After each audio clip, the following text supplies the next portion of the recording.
Mateus capítulo 24, verso 32. Deus abençoe-nos. Creio, Senhor,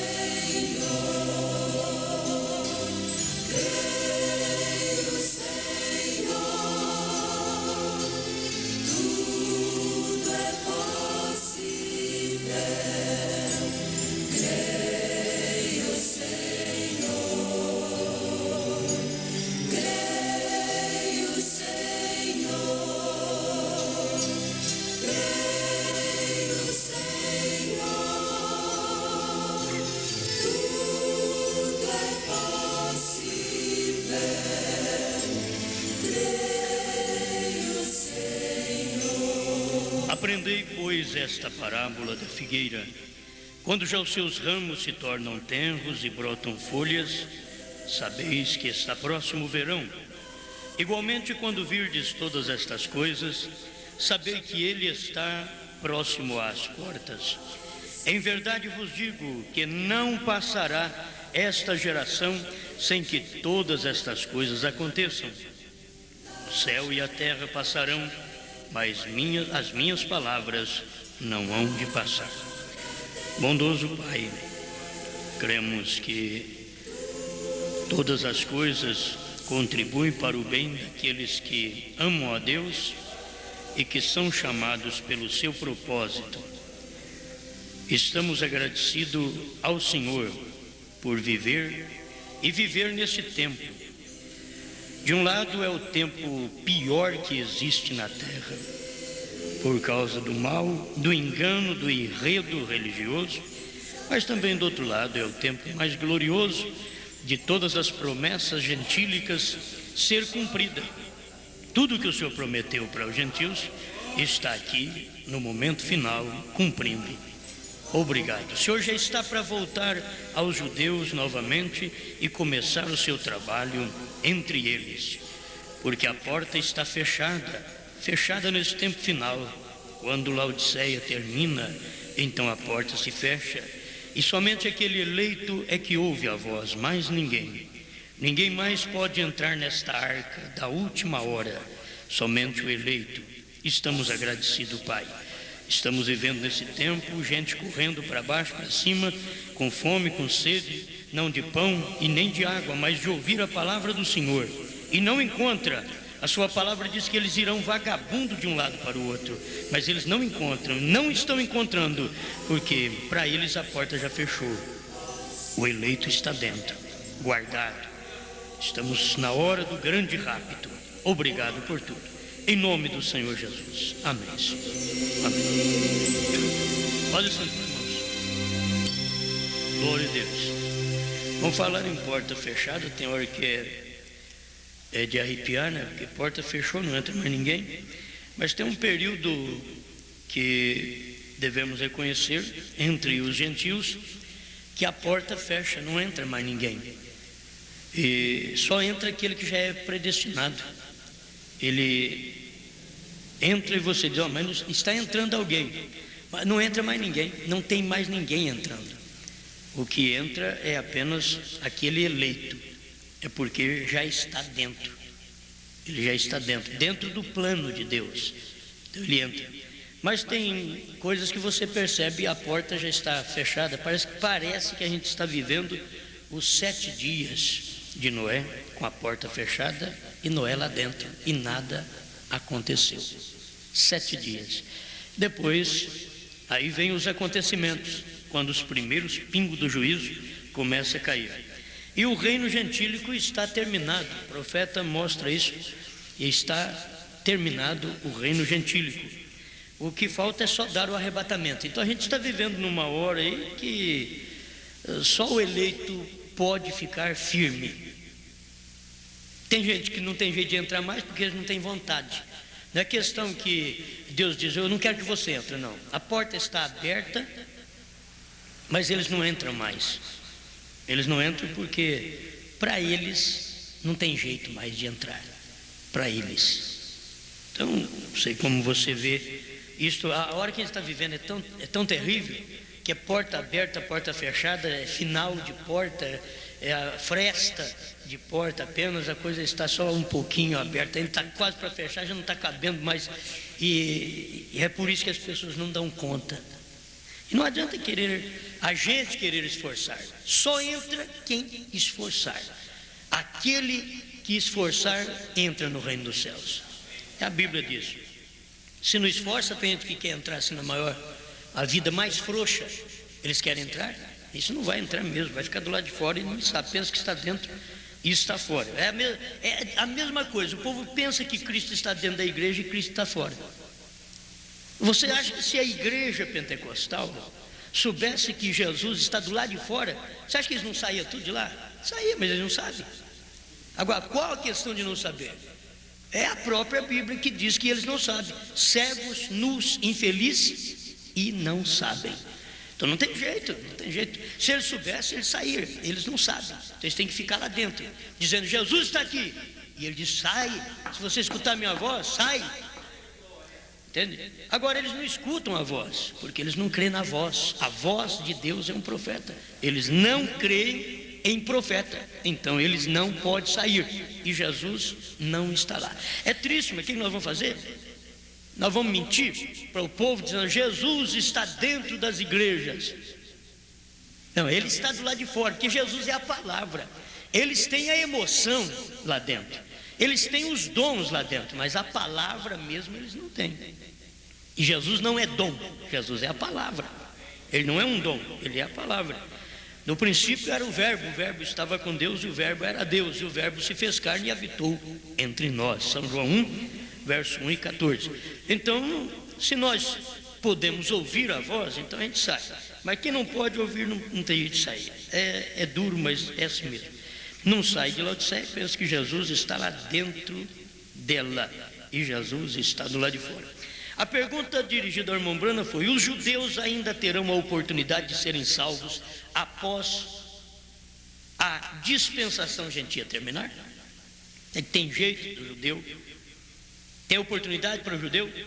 Bom, a oportunidade você sabe que tem oportunidade para o judeu, porque o gentil já está no seu fim. Nós estamos vivendo, irmãos, dias idênticos àqueles dias que Jesus, João Batista, esteve na terra. E era tão difícil aqueles dias, porque estava terminando uma dispensação e entrando outra. Então é momento de confusão, a cabeça do povo não suporta, não sabe o que faz. Eu não sei se eu sou fariseu, saduceu, essênio, agora chegou esse Cristo aí, diz que é filho de Deus, sei lá, não sei. Eu não sei o que eu faço, não. Quer dizer, eles estavam sem saber. Mas se eles perguntassem para o sacerdote diz: eu também não sei, é melhor ficar quieto aqui conosco. Mas se eles perguntassem para Pedro, ele diz: olha, eu já saí daqui lá faz muito tempo, você já devia ter saído também. Entende? Se eles perguntassem para a samaritana, ela diz: venha e vede se este não é o Cristo. Ele falou a minha vida, porventura não é este, o Messias, que todos nós, judeus e samaritanos, estavam esperando? Porventura não é este? Contudo, era difícil, porque era término de uma era e início de outra. Quer dizer, término de uma dispensação e iniciando outra. Irmãos, não é fácil. A hora que nós vivemos é a hora mais terrível que tem. Está terminando a era da graça. Terminando a era da graça. Entende? A era da graça, vocês têm que ver que ela não termina apenas com o ministério do Filho de Deus. A era da graça termina com o ministério do Filho do Homem. Começou com o Filho do Homem e termina como Filho do Homem. A era da graça é assim. Se a era da graça terminasse como Filho de Deus, nós não teríamos profeta. Já era direto grande tribulação depois. Não, mas a era da graça começou com o profeta dos profetas, que é o Oriente, e terminou com o profeta no Ocidente. Esta é a era da graça. Termina assim, com a mensagem do Filho do Homem. Começou e termina com a mensagem do Filho do Homem.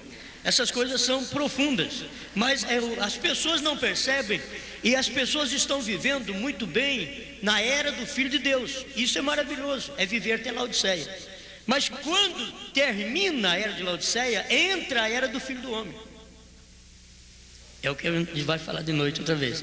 Entra a era do Filho do Homem. E é período que as pessoas não sabem o que faz. E você tem que perceber uma coisa agora: os laodiceanos não sabem o que faz, não sabiam o que faziam quando a mensagem chegou. Eles não sabiam, escutavam o programa e disseram: o homem está doido, pregar o que eles pregam, nós temos o que temos, ele está falando para nós largar tudo isso, sair disso daí. Era a mensagem do profeta chegando em cena, porque tinha terminado. Eu não queria falar isso tão cedo, mas tinha terminado aquela era, tinha terminado Laodiceia, e filho de Deus é para 7 eras, entende? Filho do homem é depois que terminou as 7 eras. Aí entra filho do homem. O que é o filho do homem? A mensagem profética, é o ministério do Elias na terra. Terminou a intercessão? Então não terminou, porque havia intercessão quando Jesus Cristo estava na terra, entende? E a intercessão vai até o fim do mundo, até o fim do mundo. E o fim do mundo não é apenas até Laodiceia. O fim do mundo é exatamente com a era do Filho do Homem. Estão fazendo uma unidade aqui entre tudo, desde o Filho do Homem, Jesus Cristo, Filho de Deus, Jesus Cristo, Filho do Homem, Jesus Cristo no profeta. A coisa é simples. Então aqui nós estamos em outro momento terrível. Outro momento terrível, porque vai terminar a era do Filho do Homem. Entende? Termina a era do Filho do Homem para poder dar o arrebatamento, dar a ressurreição, dar arrebatamento. É exatamente terminando a era do Filho do Homem. Foi quando o ministério do Filho do Homem terminou nos dias de Cristo que o Filho do Homem morreu. Então veio a ressurreição de Mateus 27. Aí houve uma ressurreição e houve um rapto. Entende? Houve uma ressurreição, houve de 40 a 50 dias, aqueles 50 dias para o Pentecostes, e houve um rapto. E o irmão Branham mostra que não é diferente hoje. Se você olhar nas etapas que ele mostra daquela mensagem que fala do final, almas encarceradas hoje, é exatamente isso aí. Tem que haver este ministério no último dia, porque o ministério, terminando o ministério do Filho do Homem na terra, vai dar a ressurreição. Aí vai dar a ressurreição.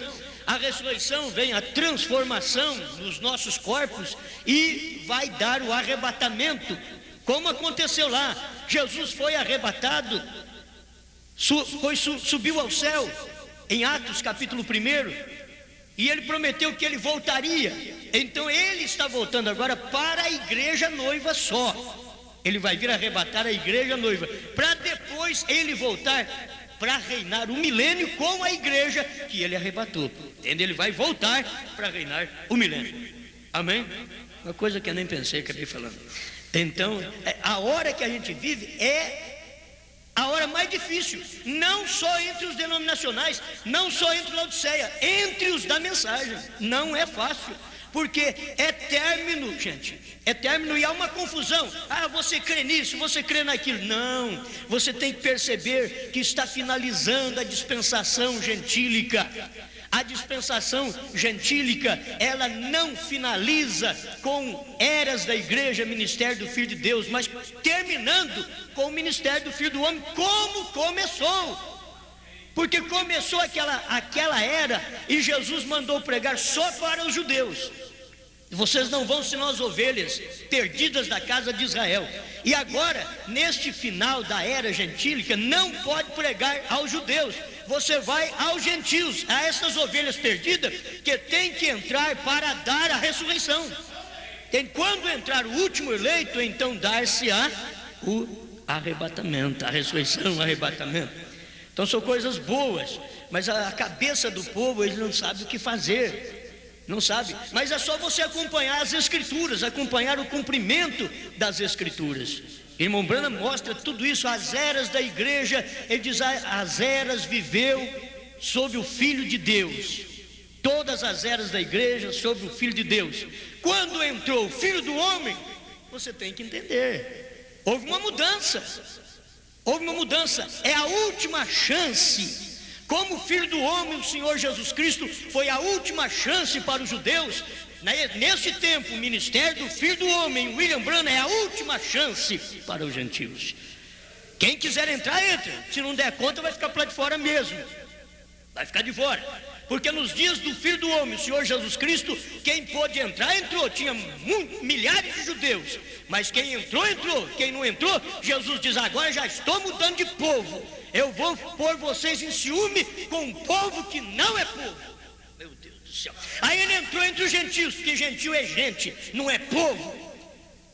Nós estávamos desclassificados. Nem povo nós éramos. Povo era só judeu.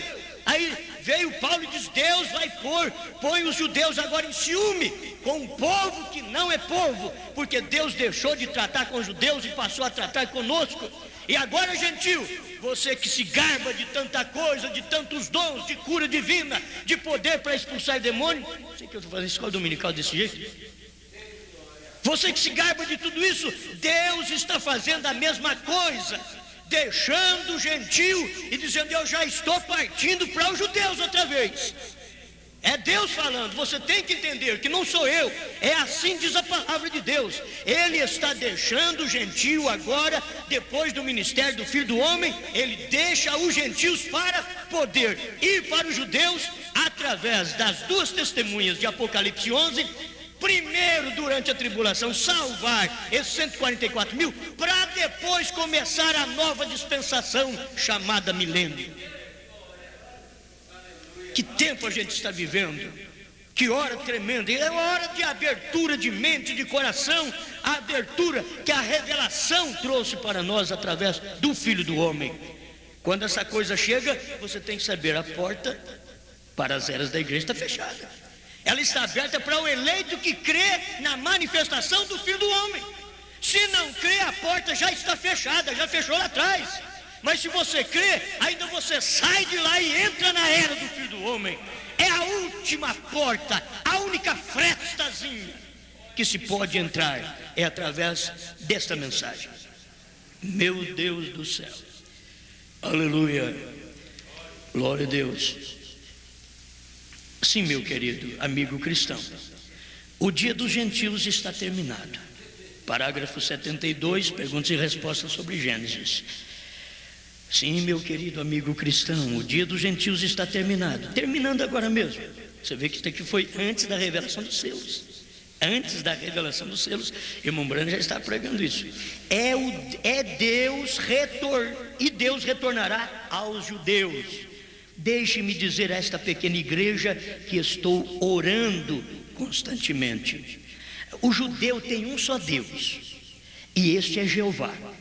E o gentil tem interpretado tão mal isto, embora o tenha captado de uma certa maneira, com conhecimento. Eu creio que ele tem uma concepção disto. Não há três deuses. Há um Deus, três manifestações, três personalidades em uma pessoa. Aí você também pode parar e dizer: mas que três personalidades numa pessoa? A personalidade do Pai como Criador. Você tem que vê-lo como Criador. Esta é a personalidade do Pai, manifestando em formas teofânicas. Esta é a personalidade do Pai.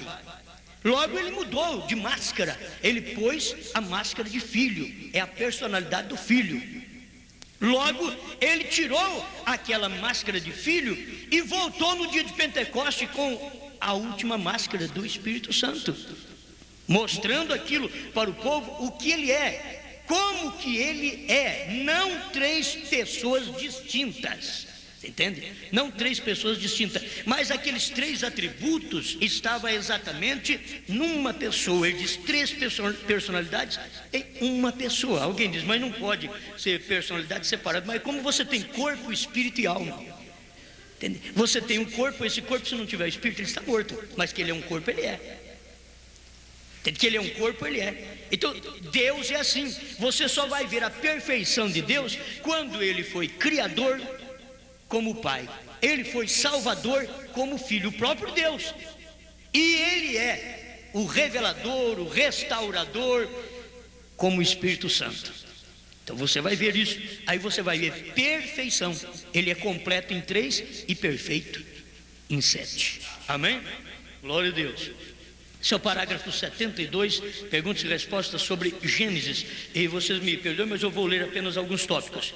Aqui está a mensagem, só que isso aqui vai dar uma mensagem. Que temos: Jesus era Jeová manifestado em carne, desceu e se manifestou. Agora, Deus, Pai, Filho e Espírito Santo, não é como um dedo. Vocês estão vendo? Ele está explicando. Deus, Pai, Filho e Espírito Santo, ele diz, não é como um dedo, ó. Ele não é como um dedo, porque ele teve suas manifestações distintas. Entende? Ele teve as suas manifestações como Pai, aí deixou de manifestar como Pai, ele próprio Pai manifestou como Filho, e terminou o trabalho como Filho, ele manifestou como Espírito Santo, e foi derramado na igreja na era do Filho de Deus, e terminou esse trabalho. Ele volta outra vez a Filho do Homem, como nós aprendemos. Ele volta outra vez a Filho do Homem, conforme Lucas 17, 26 a 30. Amém. Glória a Deus. Aí o profeta vem e esclarece assim, que há uma trindade em um. Sou uma trindade em um. Sou corpo, alma e espírito em uma pessoa. Deus não é diferente. Você tem que ver Pai, Filho e Espírito Santo numa pessoa, assim como você é uma pessoa. Deus não é diferente. Por Deus ser Espírito, você vê que primeiro ele foi Espírito, para depois ele manifestar em carne em Jesus Cristo.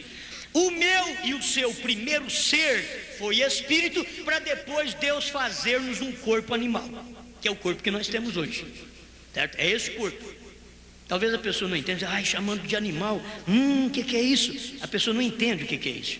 Ela não entende que todo corpo, todo ser humano, o corpo é animal. Todo corpo é animal. A diferença está lá dentro, que o animal não pode pensar, o animal não pode arrazoar. Só a serpente podia, mas Deus quebrou, ele diz, você não vai poder também, vai ficar só o homem nesse lugar, podendo arrazoar, podendo pensar, podendo imaginar, conscientizar, ter afeto. Ele diz, só o homem, porque tudo isso ele faz no espírito, mas lá na sua alma você tem a decisão. O homem decide na alma. Você precisa saber disso. Você decide na sua alma. Lá na sua alma você tem o livre-arbítrio. Toda pessoa tem o livre-arbítrio. Então ela escolhe Deus ou o diabo, porque só tem dois. Não, mas eu não sou de Deus, você é do diabo. Não, eu sou. Não tem outro lugar. Não tem, só tem Deus e diabo. Só tem palavra de Deus e mundo. Não, mas eu sou da igreja tal. Não, tem que ser da palavra de Deus, senão você é do mundo. Não, mas a minha igreja faz isso, faz aquilo, tudo bem, a gente ora, cura enfermo, expulsa demônio, fala língua estranha, tudo isso é maravilhoso. Mas se você não tem a palavra total como ela é, então é mundo. Só tem palavra de Deus e mundo. Não tem jeito de você formar mais do que isso. Só tem Deus e Satanás. Se você não é de um, é do outro.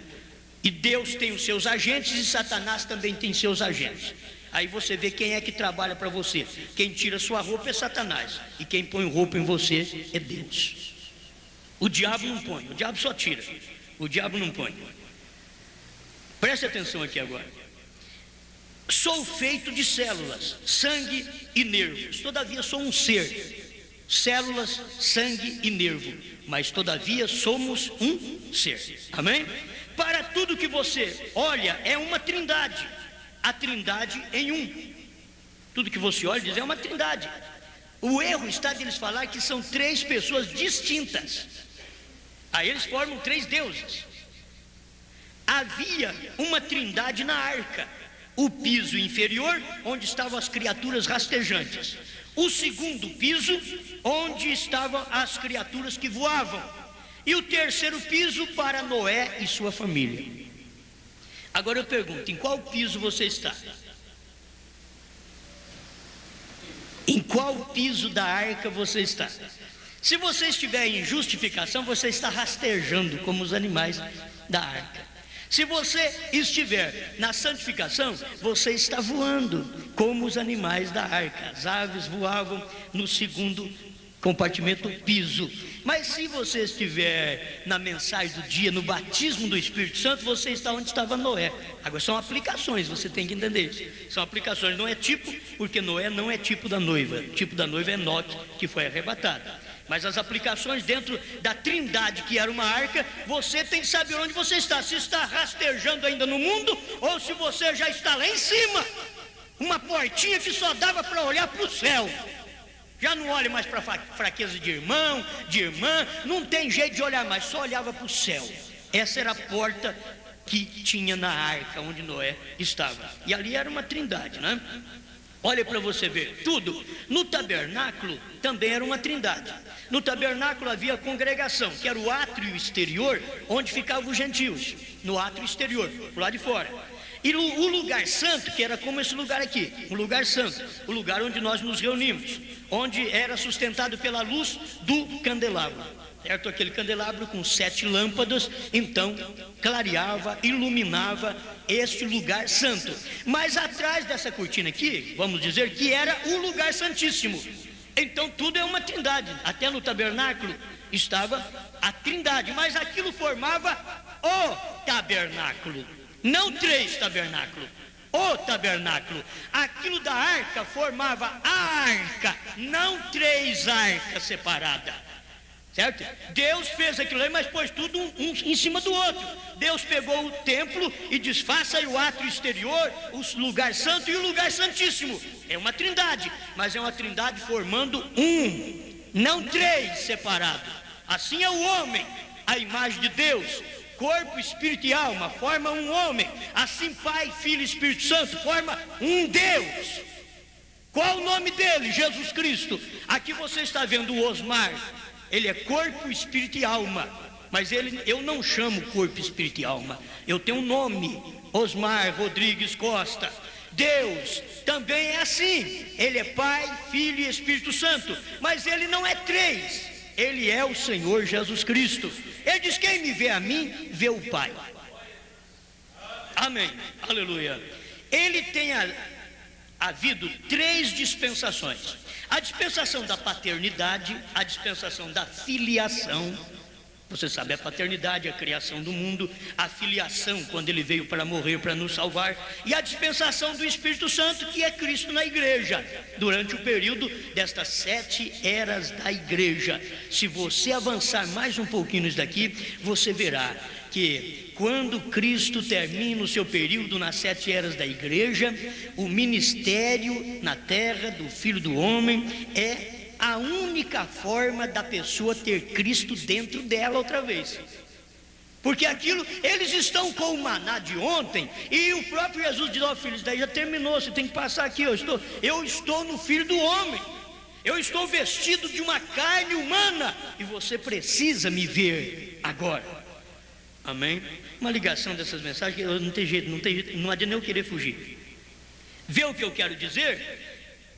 Mas todos estes 3, nós não dizemos nossos deuses, não, isso é paganismo, e o judeu sabe disso. Mas quando você mostra a ele, que esse Jesus é Deus, Jeová mesmo, não uma segunda ou uma terceira pessoa, mas a mesma pessoa todo o tempo fazendo a si mesmo manifesto, aí a coisa fica diferente para o judeu, aí ele entende. Aí hoje o judeu vai entender. Agora hoje os trinitarianos dizem: nós vamos lá para poder converter os judeus. Coitadinho, trinitariano vai com 3 deuses. Sabe quem que os trinitarianos vai poder converter? Não os 144 mil. Quer dizer, é um trabalho perdido, gente.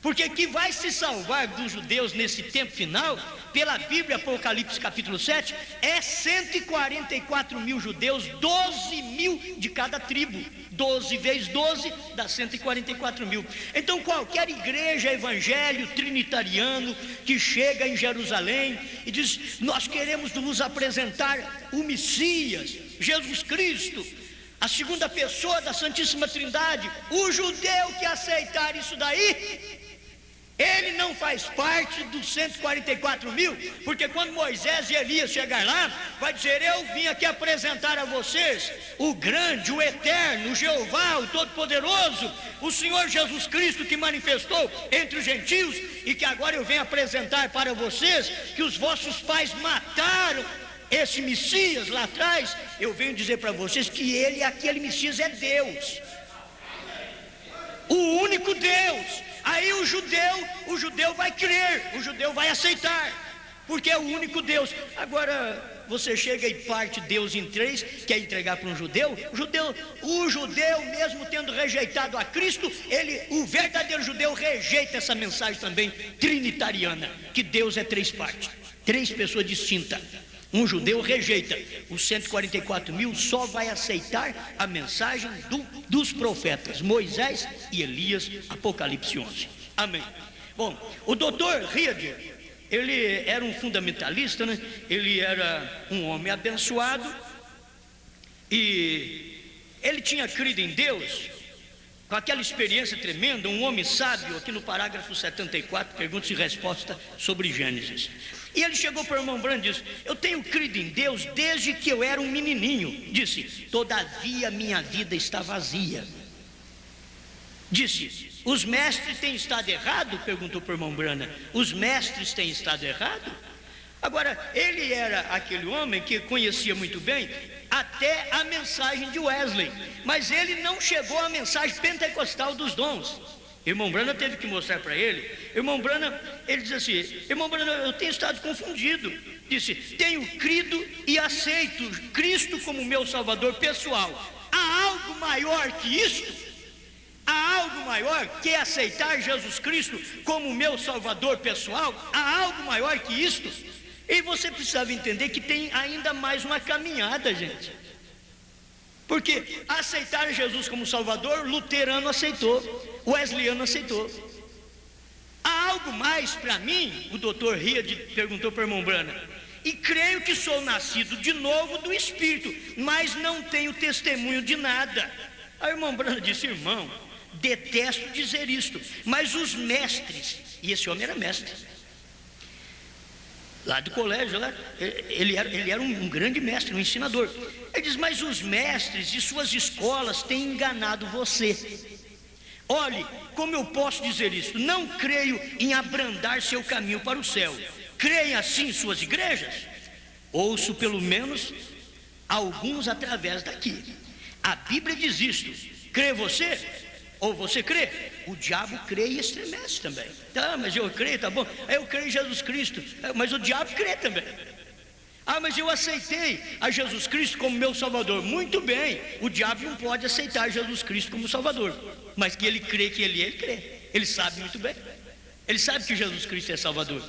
Ele não pode viver. Então, quando a pessoa pode dizer que aceita Jesus Cristo como Salvador, mas não tem uma experiência de uma vida cristã, não tem muita diferença de Satanás, não. Não tem muita diferença. O cristianismo tem que viver a vida cristã.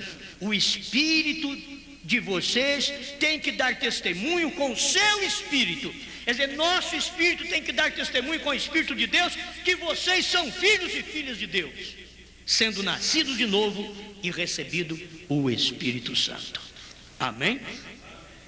Aí ele começou a falar sobre os pentecostais. O irmão Branham mostrou que os pentecostais estavam certo na forma de falar línguas, expulsar demônios, essas coisas tudo maravilhosas. Só que ele diz, como o fanatismo deles e tudo mais, eles têm uma verdade da qual você não sabe nada a respeito. Falou para o doutor Riad: os pentecostais têm uma verdade que você não sabe nada. Eu queria que vocês entendessem que depois dos pentecostais existe uma verdade que os pentecostais não sabem nada. Entende? Os pentecostais tinham uma verdade que o doutor Riad, ele não sabia nada. E o Elias tem uma verdade que os pentecostais não sabem nada também. Mas o irmão Branham acompanhou aqui e foi só até os pentecostais e mostrou para aquele irmão. Diz: aquele que não nascer de novo, diz o Senhor Jesus, não pode ver o reino de Deus. Não apenas você, porque você diga: sim, eu creio isto, sim, eu creio que essa é a maneira, eu creio isso, sim. Isso não é tudo. Tem que haver uma atual experiência do novo nascimento. Tem que haver algo entre você e Deus, que você saiba que tem passado da morte para a vida. Aí ele disse para o irmão Branham, eu poderia receber o Espírito Santo? Eles não criam em receber o Espírito Santo. O lugar onde ele estava, aquela missão a qual ele frequentava, não admitia ninguém falar língua estranha, ninguém recebeu o Espírito Santo também. Ele não admitia. Então ele perguntou para o irmão Branham, eu poderia receber o Espírito Santo? O irmão Branham disse, simplesmente, coloquei minhas mãos sobre Riemann Apperman, ali, e ele recebeu o batismo do Espírito Santo. O outro judeu começou a chorar, quebrou o vidro da mesa de centro chorando. Aquele judeu viu o que tinha acontecido, que o outro irmão judeu recebeu o Espírito Santo, ele chorou em cima da mesa, até quebrou o vidro da mesa, porque ele tinha vontade também. Ambos disseram, irmão Branham, como receberemos o Espírito Santo? Estudiosos, inteligentes, engenhosos, o melhor que há na terra. E eu disse, a maneira apostólica de receber o Espírito Santo é colocar as mãos sobre eles, certo? Colocar as mãos, certo? Impondo as mãos. Ananias colocou as mãos sobre Paulo para que ele pudesse receber a sua visão e ser cheio do Espírito Santo. Filipe foi e pregou ali, batizou um grupo no nome de Jesus Cristo, em Atos 8, 14 a 16, vocês vão ver isso, Atos 8, o Espírito Santo não tinha vindo sobre nenhum deles, porque Pedro tinha as chaves, e ele foi e colocou as mãos sobre eles, e receberam o Espírito Santo. Agora, irmãos, se vocês notarem, o Filipe não podia fazer isso, o Filipe podia até pregar o batismo em nome de Jesus Cristo, tudo bem, podia batizar o povo em nome de Jesus Cristo, mas para receber o Espírito Santo, quem tinha a chave de abrir aquela porta era Pedro. Então ele precisou mandar chamar a Pedro e João lá em Jerusalém. Olha aqui, eu já batizei um povo aqui em Samaria, eles creram em Jesus Cristo, eu já batizei eles no nome de Jesus Cristo, agora eles precisam receber o Espírito Santo e eu não consigo, vem cá. Isso não é para mim, isso não é ministério meu. O evangelista precisa entender que não é ministério dele. O ministério dele é evangelizar, é pregar. Logo ele tem que chamar um pastor como Pedro, que tinha a chave. Nessa era você tem que saber quem é que tem a chave para poder você receber o batismo do Espírito Santo. Laodiceano não tem chave, tem amor fraternal. Quem tem a chave é o ministério do Filho do Homem, ali o Espírito Santo. É ali que você encontra a chave. Manda chamar ele então, chame essa mensagem para você ser batizado com o Espírito Santo, não apenas sofrer a emoção de um dom de língua, né? E assim por diante. O irmão Branham continuou falando sobre aquilo ali. Aí aquela missão do Sudão, quando aquele senhor, o grande, um homem sábio, vai receber o Espírito Santo, aí ele chegou lá. Aí sabe que a missão do Sudão disse para ele? Nós não temos lugar entre nós para um homem que fala em línguas. Nós não temos. E por quê? Porque ele tinha aprendido que não falava línguas.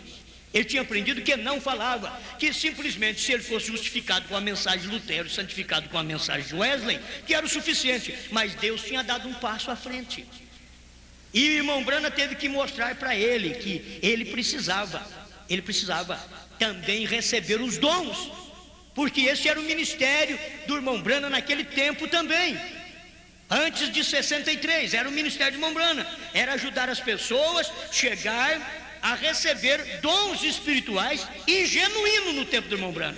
No tempo do profeta era genuíno, porque aquilo que começou em 1900, que vocês sabem no próprio Brasil, que começou, quando chegou já por volta de 50, aquilo já estava terminado também. O genuíno estava com o profeta, até o dom genuíno estava já com o irmão Branham. E se alguém quisesse receber genuinamente, teria que passar pelo ensinamento do profeta antes da revelação, da abertura dos 7 selos. Vocês estão me entendendo? Está entendendo? Aí depois tinha o próximo passo, que era a mensagem do profeta. E muitos poderiam ficar apenas, que tem alguns que vão ficar nessa mensagem aqui, só que, então tem que falar língua, tudo bem. Aí eles vão falar língua, expulsa demônio, é outro pentecostalismo. Irmão Branham mostrou depois que você tem que entrar na próxima etapa, que é a etapa da palavra revelada, da abertura dos selos. Mas o irmão Branham mostrou para ele tudo aquilo.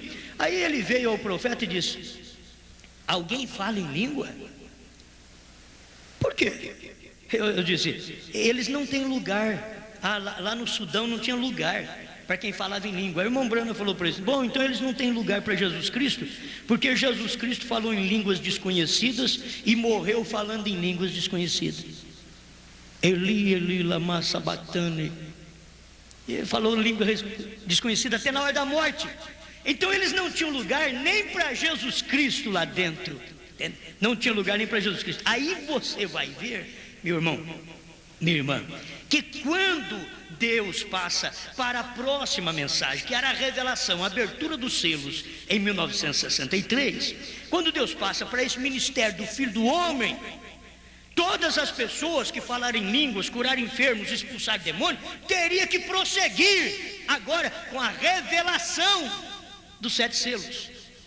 Estão me entendendo? Vocês estão cochilando? Porque aqui eu fico desperto, porque a coisa vem para mim. Se você ficar voando, você não sai da cama. Muitos crentes, mas ainda mais de manhã, assim. De manhã você fica com aquele olho pesado, né?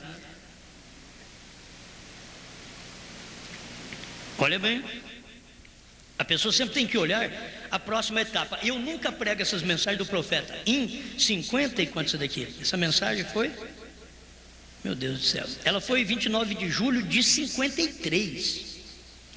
Se você pregar essa mensagem aqui sozinha e não unir essa mensagem com as de 63 em diante, você vai ficar com o evangelho até perfeito entre os pentecostais, que foi a mensagem do profeta antes dos selos, foi a mais perfeita que tinha. Foi o dom mais real, o dom real que manifestou foi exatamente do profeta. Você fica num lugar bom, mas a mensagem não parou lá. O irmão Brana veio e mostrou que teríamos que ter a abertura dos 7 selos, e aquilo foi aberto em 63. Então, se você ficar lá em 53, você vai ficar para trás. Vai ficar para trás. Você acaba não entendendo a coisa da forma correta. É por isso que eu estou fazendo essa ligação. Tem que fazer essa ligação, porque não tem jeito mesmo, tem que fazer. Cada bênção redentora pela qual Jesus morreu, comprou em sua expiação no Calvário, está colocada na mesa de cada crente que está sentado diante dela. E o profeta mostrou, é como uma mesa. O evangelho é como uma mesa. Ele disse: se eu for na sua casa, você coloca ali batata frita, você coloca uma torta para mim, você coloca feijão. Ele não falou arroz, nós brasileiros tem que falar o arroz, mas não aguenta. Põe um arroz, tem de tudo, eu tenho de tudo para comer. Tenho de tudo, porque está sobre a mesa. O evangelho de Deus tem de tudo sobre a mesa: cura divina, língua estranha, expulsão de demônios. Tem um profeta. Isso eles não aceitam. Ele diz: que prato é esse daí em cima da mesa? Um profeta. Não, isso daí não. Aí eles não aceitam. Entende? Como também você não pode repudiá-los falando língua estranha, porque é um prato sobre a mesa. Cura de enfermos é um prato sobre a mesa. E aquele que é bom de apetite, eu gosto de gente bom de apetite. Gente bom de apetite, você precisa falar: come isso aqui, come aquilo ali. O bom de apetite, ele pega um pouquinho daqui, um pouquinho dali, um pouquinho dali, um pouquinho dali. Ele pega tudo e junta e faz aquele prato. Mas você vai comer de tudo? Vou comer de tudo. A Bíblia é sagrada, eu tenho que comer de tudo. É cura divina, é expulsão de demônios, é justificação, é santificação. Eu posso falar língua estranha, mas eu não fico só nisso não, porque tem um prato do dia que não tem jeito, é o fazão. O prato do dia diz: quando você está bem cheio, satisfeito, não cabe mais nada. Aí vem o garçom lá com aquele prato. O que é isso? Fazão.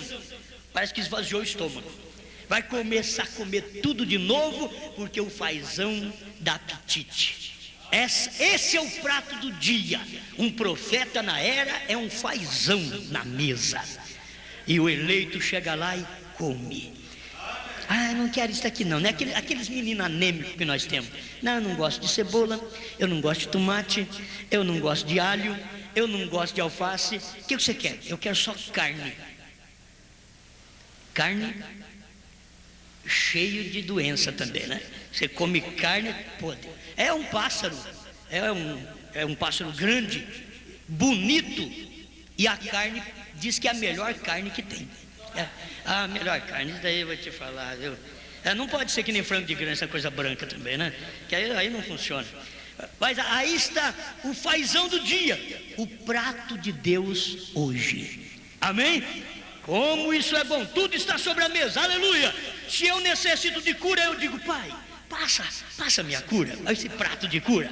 Eu derramo em meu prato como um grande. Agora, você quer morrer de fome? Vai em frente. Se você quer morrer de fome, não come isso, não come aquilo. Eu não quero profeta, então morre de fome. É o prato do dia. Quando chega o prato do dia, o fazão na mesa, até aqueles que já comeu bastante a mensagem pentecostal diz: isso daí fazão, passa para cá, passa para o meu prato também. Eu quero. É isso que nós fizemos. Nós também fomos pentecostais. Cura de enfermos, expulsão de demônios. Tudo isso eu já fiz e faço até hoje. Se aparecer alguma coisa aqui, se alguém está doente, é a oração da fé. Primeiro que cura o enfermo. É a Bíblia Sagrada que diz isto. Mas tem um prato aqui de fazão, profeta do dia, mensagem revelada. Traz para cá que é isso. Eu como na minha mesa, porque se está na mesa de Deus, tem que estar no meu prato. Amém. Meu Deus. Vamos ver se eu dou conta de terminar isso aqui. E os minutinhos meus. Está faltando 20 minutos ainda, né, irmão? Tá? 15? O seu relógio está errado, meu irmão. No meu parece que falta 20. É por causa do hino que começou. Muito bem. Vamos prosseguir aqui mais um pouquinho. É muito difícil terminar com isso, né? Porém, esta é a promessa de Deus. O profeta diz assim: ouço a abundância de chuva vindo. Parágrafo 82, metade do parágrafo. As pessoas estão torcendo isto, mas está chegando o momento em que Deus está dando ao mundo gentil um sacudimento com o batismo do Espírito Santo, derramando em toda a sua plenitude poder, sinais e maravilhas. Foi quando o profeta estava na terra, derramando aquele poder tremendo, né? Os pentecostais têm sido empurrados a um canto e têm ido a outro extremo com diferentes coisas como essas. Quer dizer, vão ao extremo. Isto porque não era o tempo ainda. Esta é a razão pela qual eles têm tido todo esse fanatismo. Agora hoje não tem nem fanatismo, eles estão relapsos. Aqueles que proibiam roupa curta, hoje está, não tem problema não, pode. Aqueles que proibiam, não pode cortar cabelo, porque a Bíblia diz, não, hoje, não, Jesus Cristo mudou hoje, ele falou que a irmã pode cortar cabelo, que só quer o coração. Esses são os pregadores modernos. Isso não é fazão não, viu? Isso é torta estragada na mesa.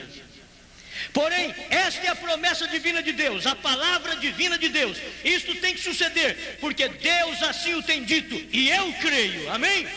Que antes do término da dispensação gentia, Deus se derramará sobre os fundamentalistas. Irmão Branham já estava dizendo: eu creio que esses fundamentalistas, como os que vêm de Lutero, Wesley, aqueles fundamentalistas, os pentecostais, eu creio que Deus vai derramar sobre eles ainda antes de terminar a dispensação gentia. Agora nós estamos aqui na plenitude dos gentios.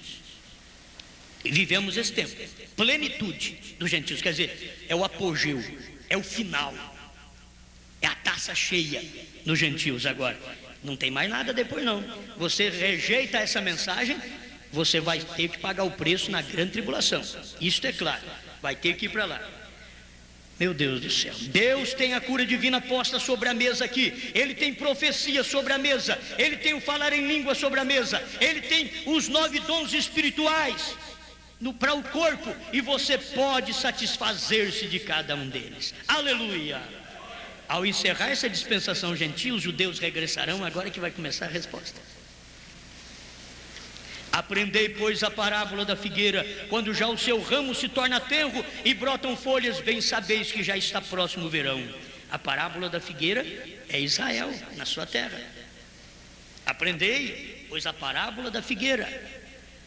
Creio que, aí diz assim: você crê que o retorno dos judeus à Palestina é um cumprimento das profecias da Bíblia?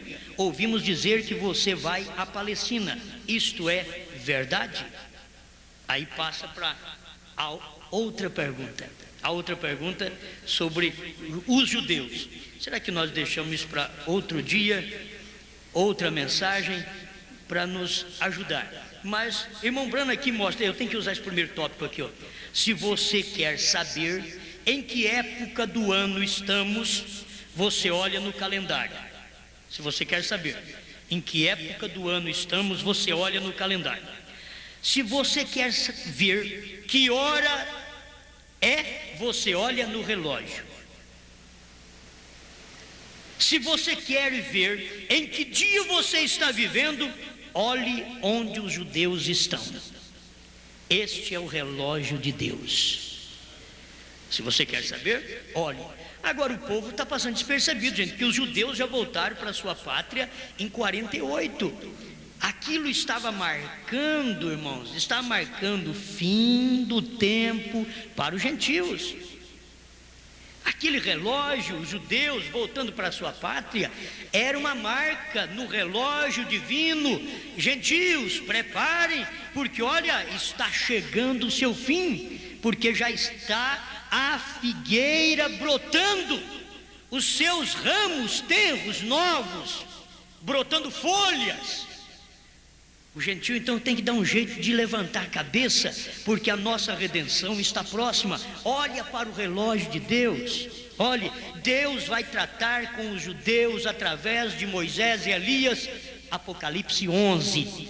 Alguém diz, não, é Moisés e Enoque. Não, a Bíblia mostra os ministérios, Moisés e Elias. Outros dizem, não, é Elias e Enoque. Vamos pela Bíblia, que é muito melhor. Apocalipse 11 diz, ele tem poder de transformar água em sangue. Quem fez isso lá atrás? Moisés. Então não é outro. Ele tem poder de cerrar os céus para que não chova durante os dias da sua profecia. Quem fez isso lá atrás? Elias, não foi Enoque. Então é Elias e Moisés. A Bíblia não fala assim, Elias e Moisés vão pregar para os judeus. A Bíblia deixa em símbolo ministério. Através do ministério, mostra que pode transformar água em sangue, então é Moisés. Quem pode fechar os céus foi Elias, que fez isso no passado. Então estes ministérios estarão na terra. Mas gentil, nós já estamos no fim. A porta, o tempo do gentil tem terminado. Se você quiser saber, gentil, a sua era terminando com Laodiceia, e a única salvação depois que essa porta fechou é entrar na mensagem do Filho do Homem. Porque terminou seu tempo, gentil. Acabou seu tempo. Deus manifestou na terra através de um homem em carne humana, Deus numa carne. E o gentio precisa ver isso.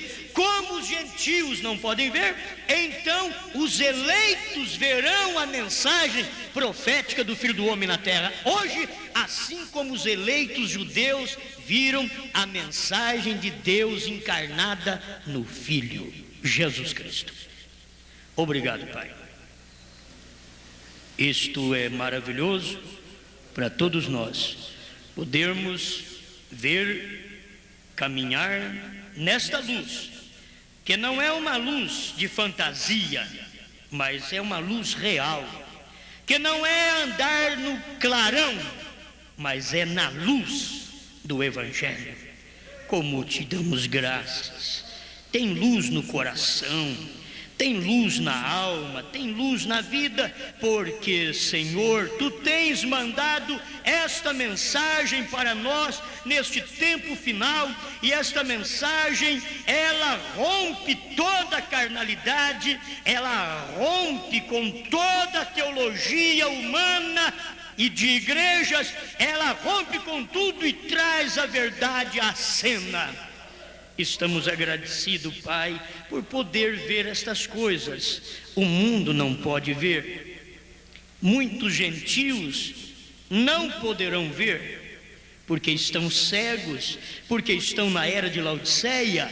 Mas nós compramos, Senhor, o colírio para ungir os nossos olhos para ver. E hoje vemos. Estávamos na mesma era deles. Eles não quiseram colírio, mas nós compramos do colírio e aplicamos esse colírio nos nossos olhos e passamos a ver o que eles não veem. O Senhor diz, venha e compra vestiduras brancas para que te vista. Isso quer dizer, compra a minha justiça, para vestir você da minha justiça, e não de um dogma, de um credo de uma igreja. Venha e compre vestiduras brancas para que te vista, e não apareça a vergonha da tua nudez denominacional.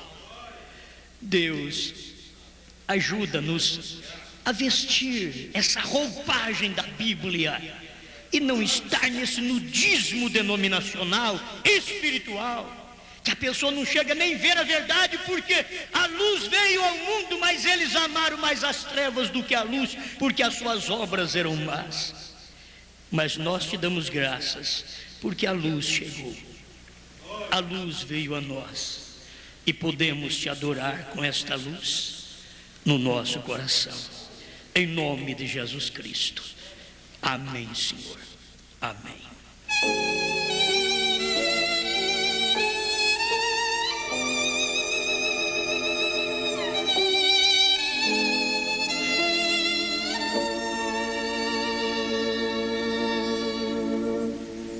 Toda a escuridão da noite hoje é sol, tenho luz no coração, vivo agora a luz de Ruth no arrebol,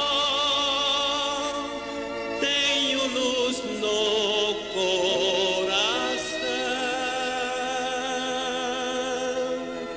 tenho luz, sim, tenho luz no coração,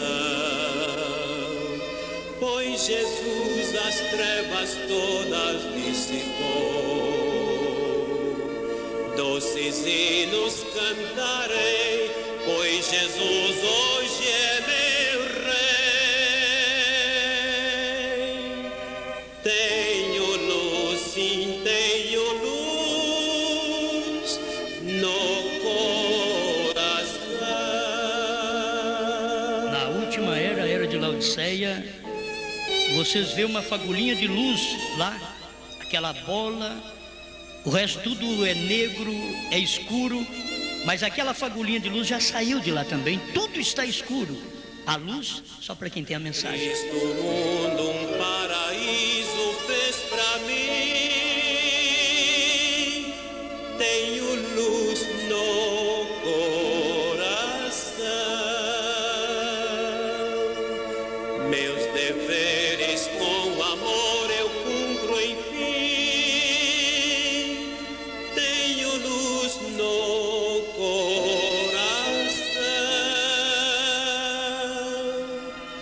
tenho luz, sim, tenho luz no coração, pois Jesus as trevas todas dissipou.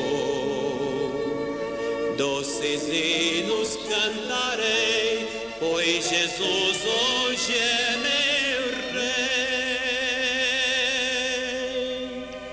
Tenho luz, sim, tenho luz no coração. Se você não tem esta luz, receba agora a luz que pode te iluminar o caminho para você chegar à glória, ao grande arrebatamento. É a mensagem do dia. Tudo mais está em trevas, mas temos luz. Tudo no Egito era trevas, mas no acampamento de Israel havia luz. Tudo agora no mundo Egito é trevas, mas nas nossas habitações, onde temos um profeta, como Israel tinha um profeta no seu arraial, havia luz no seu arraial. No nosso arraial temos um profeta, a luz no nosso arraial. Deus abençoe todos os ouvintes da Rádio Mania que participam conosco de mais um culto de adoração a Deus.